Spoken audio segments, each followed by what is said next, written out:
முதலமைச்சர் செல்வி ஜெயலலிதா சென்னையிலிருந்து கோடநாடு சென்றார். முதலமைச்சருக்கு அங்கு சிறப்பான வரவேற்பு அளிக்கப்பட்டது.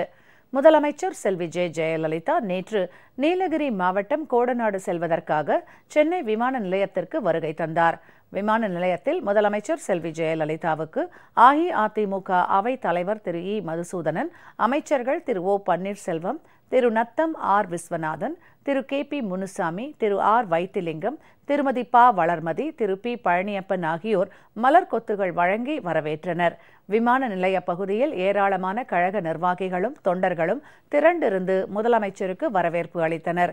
இதனைத் தொடர்ந்து முதலமைச்சர் செல்வி ஜெயலலிதா விமானம் மூலம் கோவை சென்றார். கோவையிலிருந்து ஹெலிகாப்டர் மூலம் கோடநாடு சென்றடைந்த முதலமைச்சர் செல்வி ஜெயலலிதாவுக்கு காவடி ஆட்டம், கரக ஆட்டத்துடன் செண்டை மேளம் முழங்கியும் கோத்தர், படுகர், இருளர் இன மக்கள் தங்களது பாரம்பரிய வாத்தியங்களை இசைத்தும் நடனமாடியும் எழுச்சிமிகு வரவேற்பு அளித்தனர். கோவை ஈச்சனாரி கோவில் பிரசாதமும் பூரண கும்ப மரியாதையும் முதலமைச்சருக்கு அளிக்கப்பட்டது.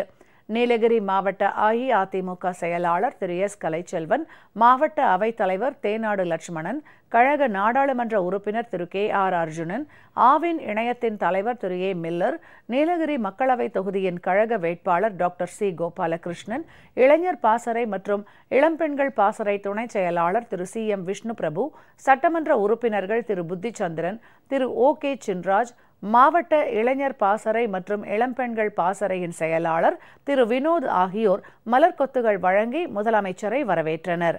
முதலமைச்சர் செல்வி ஜெயலலிதா கோடநாட்டில் சில நாட்கள் தங்கியிருந்து அங்கிருந்தபடியே அரசு பணிகளை மேற்கொள்வார்.